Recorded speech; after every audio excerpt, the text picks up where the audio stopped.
a birthday party. Lisa went to a birthday party on Saturday. There were many girls there. They played a lot of great games and the party. Then they had dessert. All of the girls got balloons as party favors. Lisa loved her red balloon. Questions. Circle the correct answers. Lisa went to a slumber birthday party on Saturday. There were many girls, boys there.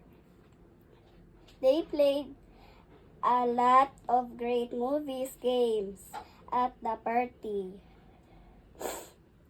Then they had dessert lunch.